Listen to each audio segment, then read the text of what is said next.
from Microsoft. We've got Aaron, who's a startup founder. BioDigital is his startup company. And then we've got Jeremy Rowe from NYU.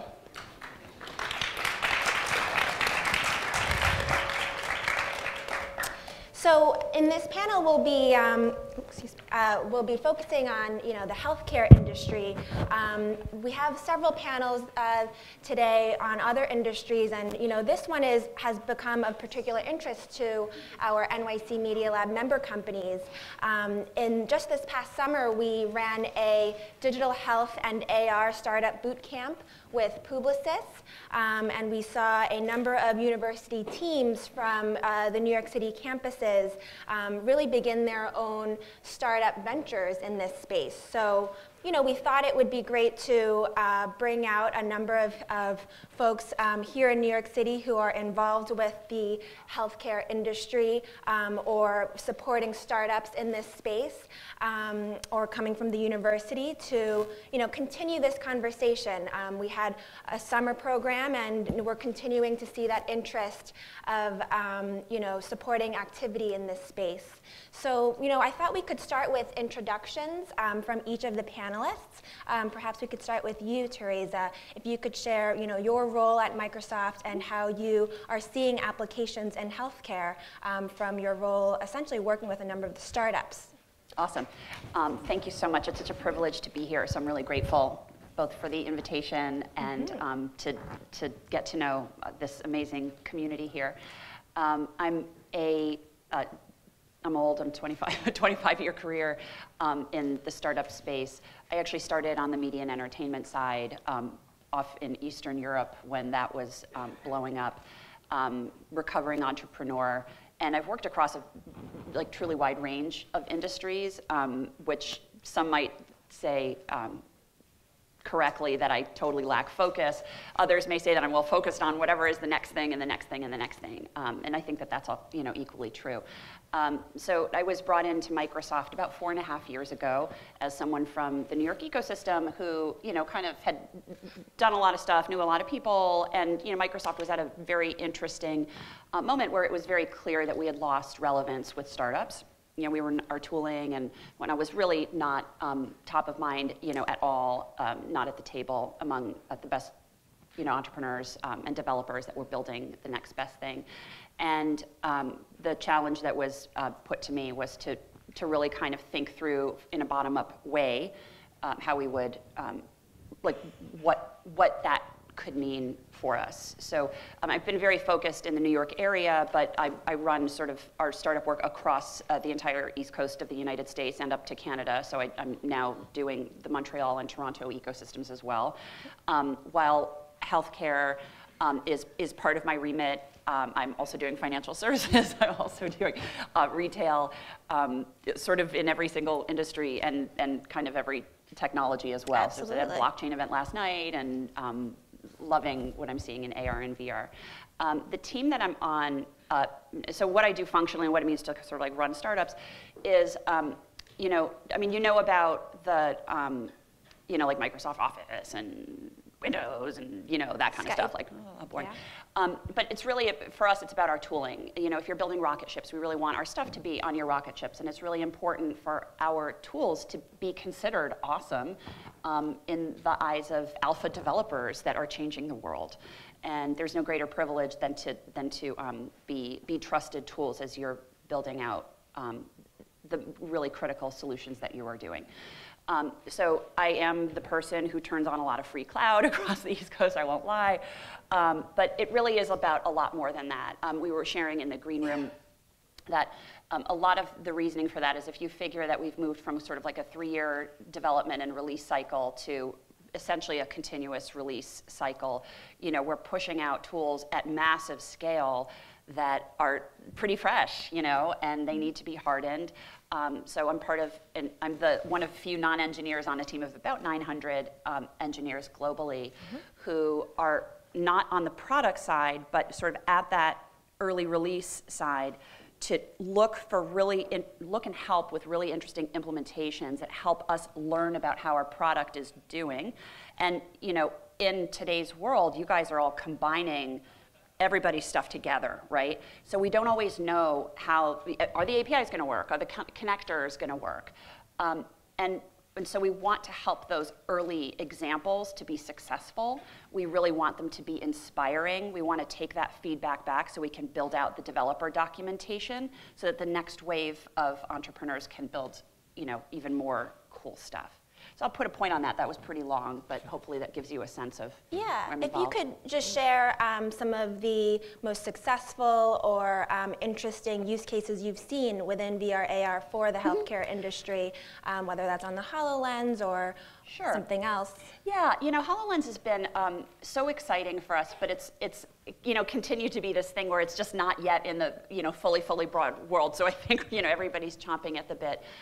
In the spirit of the process that I just described, at the release of the HoloLens, I think the example that we love so much and continue to do work with is with the Cleveland Clinic in their med school teaching.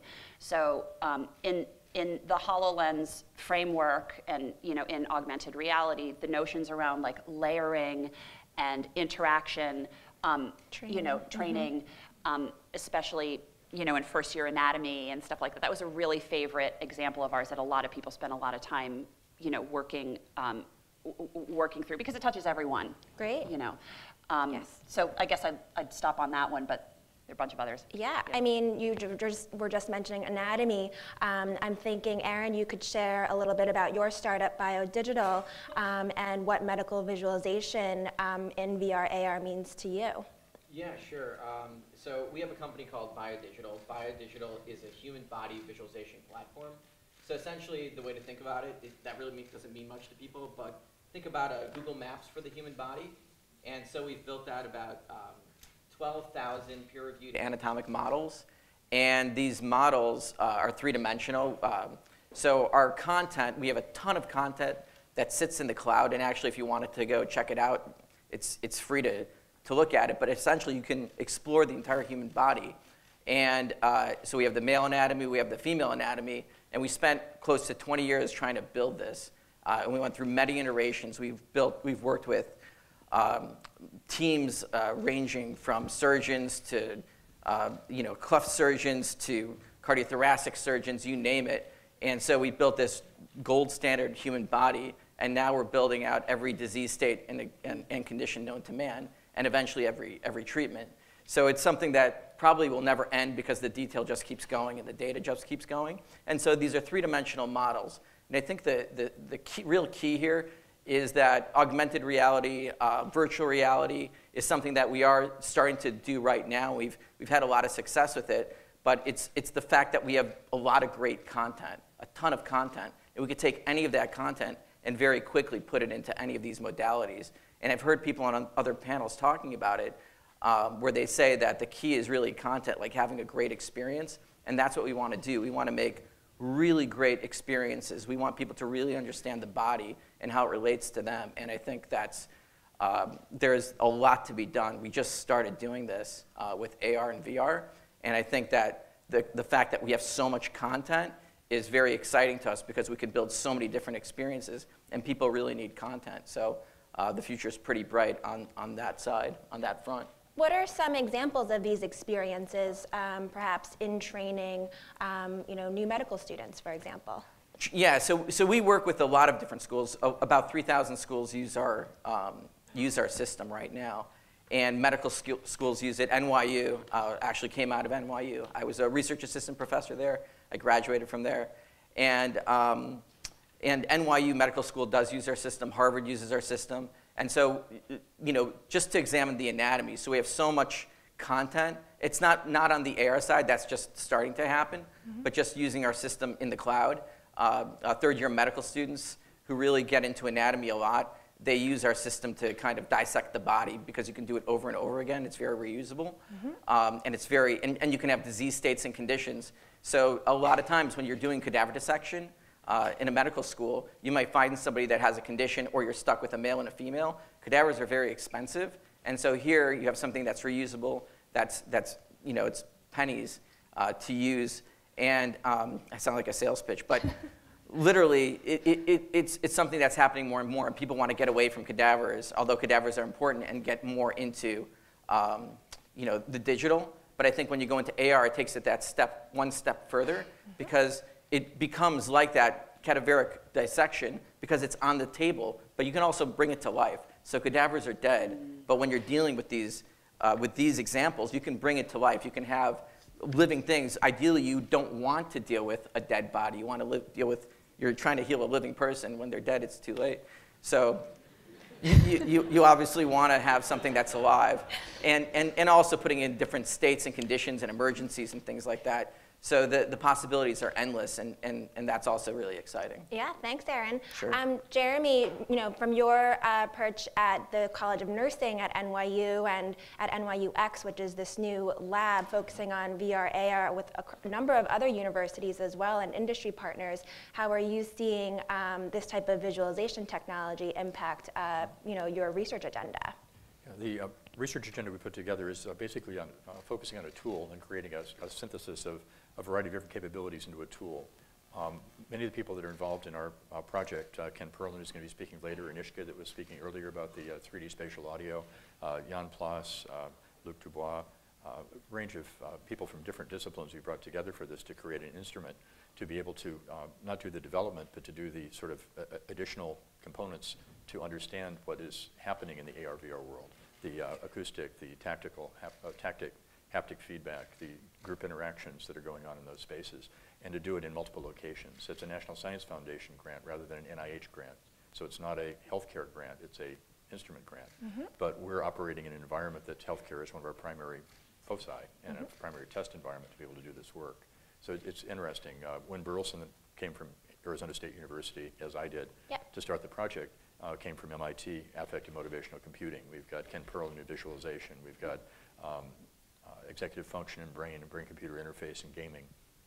All these components have sort of fused together to understand that we need an instrument to be able to model this sort of activity, and then to work with industry partners to get examples, to work with people doing development to say, what happens in this environment with these various tools that we're doing? So trying to understand more about the individual and the group dynamic activity that happens around these AR/VR applications. Could you speak more actually about bringing all these different disciplines together? You're working with students at the nursing school, but also bringing in disciplines from design and computer science and engineering. How are you seeing these disciplines really come together in this industry? It's a challenge in academia. It's very siloed in academia, either disciplines or departments or universities, and it's often difficult to go between universities. It's all, it seems to tie back to personal activities, so the relationship that individual faculty have with other faculty, or students coming to a lecture or presentation and getting excited about something, going back to their faculty and pulling it together. So it's a lot of matchmaking, and many universities are putting together knowledge bases of what research faculty or interests are for faculty and trying to help put those together. But it really, a lot of it devolves to going to conferences, going to presentations, going to other places and meeting people, pulling them in, having interesting ideas or concepts, brainstorming, pulling that together. Everything depends on funding, so trying to get a core of interesting people that focus around a grant or around a grant opportunity or around a problem or a need, going to foundations, going to industry, or going to funding agencies and trying to make those activities happen.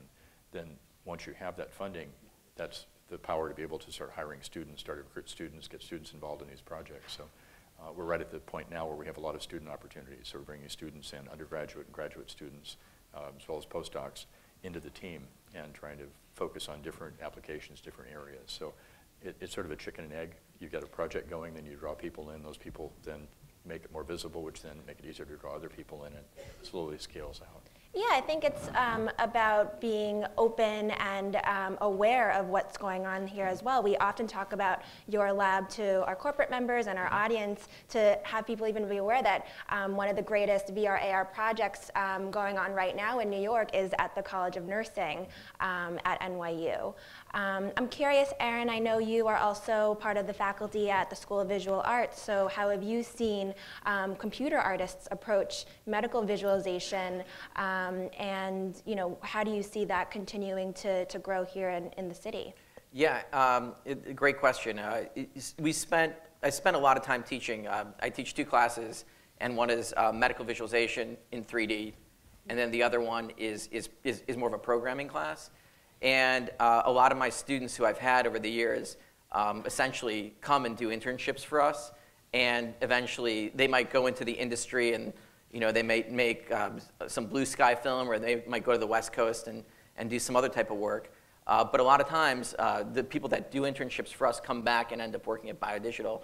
So we're essentially, like, about 4 or 5 of my students currently are working for us now. So it's great to see, we were talking about this before, it's great to see these people who are students, who were my students 10 years ago come back, and they're actually doing work, and they feel it's very meaningful.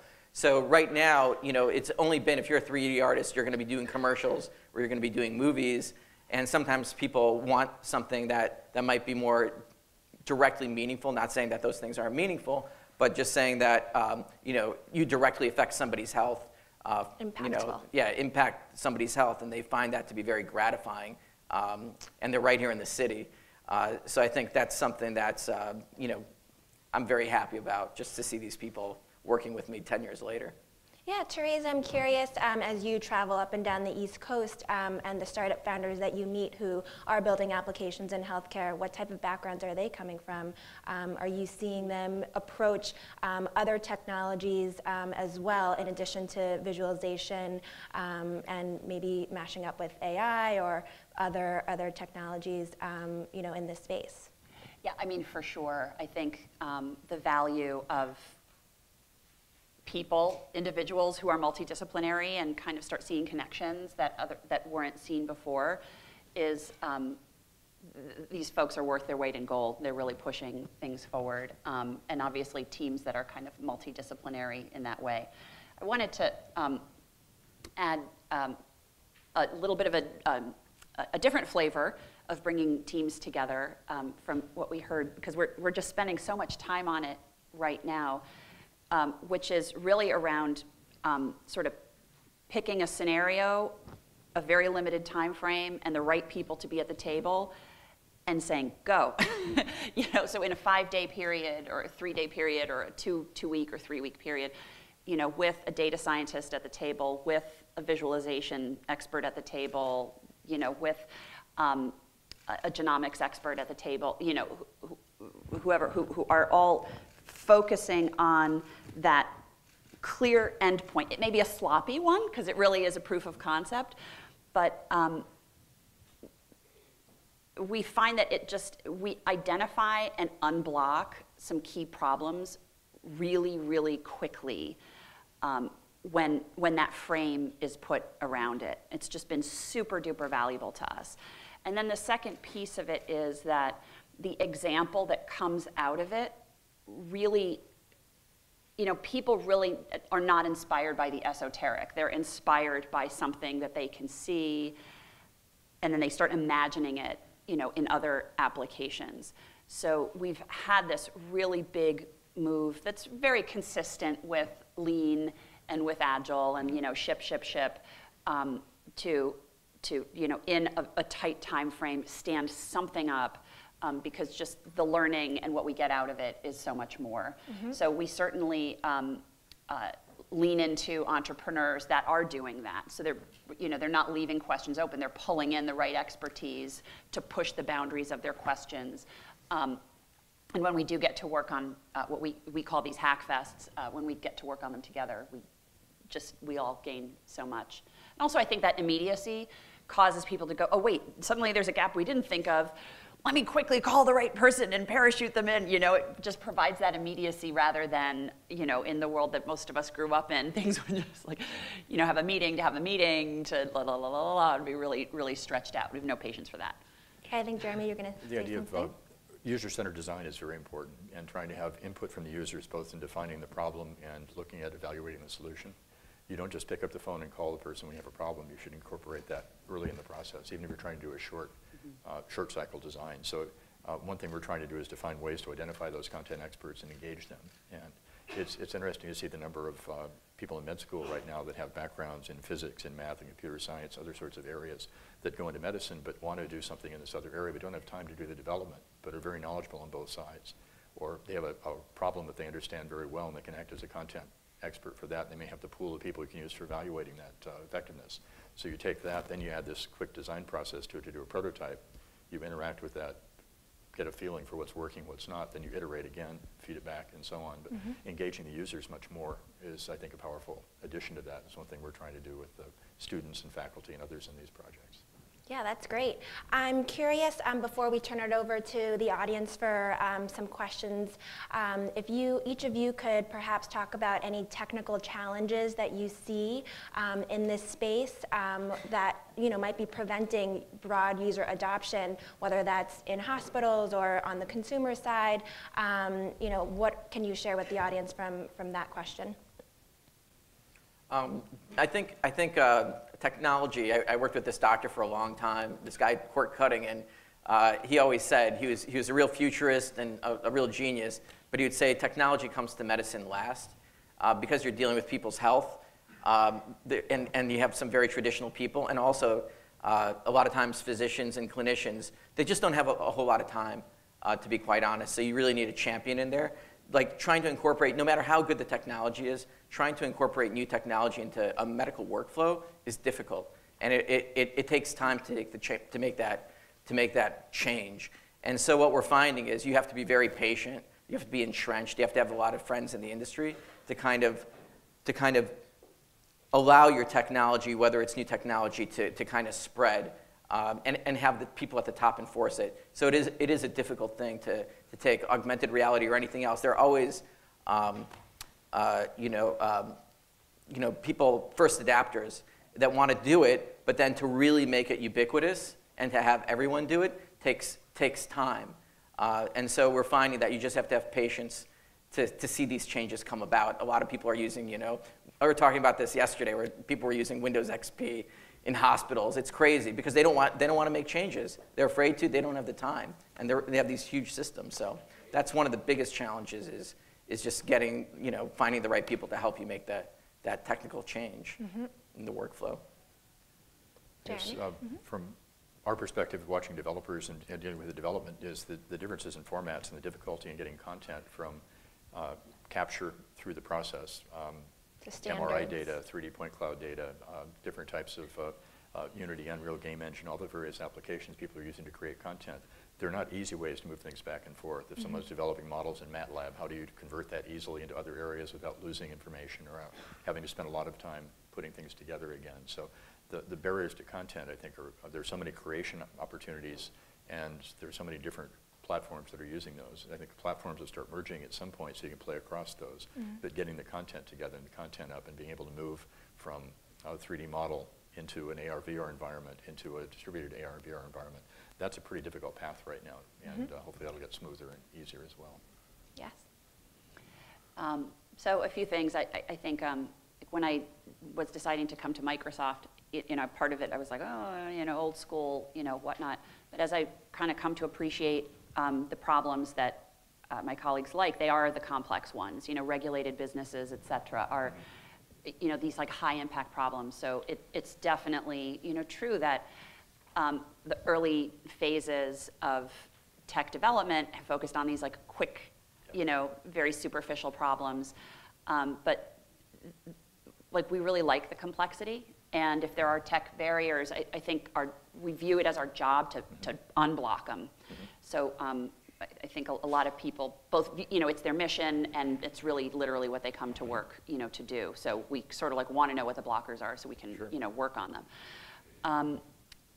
I'm particularly intrigued, partially because I'm a mother of kids, and they're like, what should I be when I grow up? I'm like, hell if I'm in this business like every day and I still don't know what to tell you. But there's this language shift into the visual, right? Every kid has a camera, and they're like way better photographers than we are. And this shift from two-dimensional design to three-dimensional design, which we've touched on, a bit here. And so AR/VR is a really key representation of that. But our educating the hordes of kids that are coming up to be really fluent in 3 dimensions is not something that we are, and so I'm really quite fascinated in what's the role of art and math in education now to prepare for the right kind of innovation that needs to happen across healthcare and across every other area that needs to do it. You know, another one is, you know, similarly, fluency around data science. Before coming to this, I put a quick call out to a bunch of engineers to say, what's the coolest thing you've been working on in AR, VR, and healthcare? And got some really cool examples. A whole lot I'm not allowed to talk about, but or identified really specifically. But one was in a surgical environment. Let's say a surgeon, and again, I'm not a doctor, but a surgeon was operating on a tumor.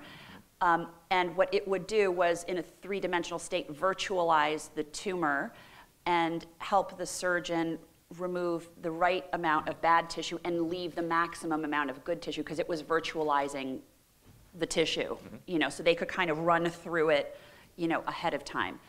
That's like a lot of data. It's not just the 3D and whatever. It's a lot of calculation underneath that. It's live data.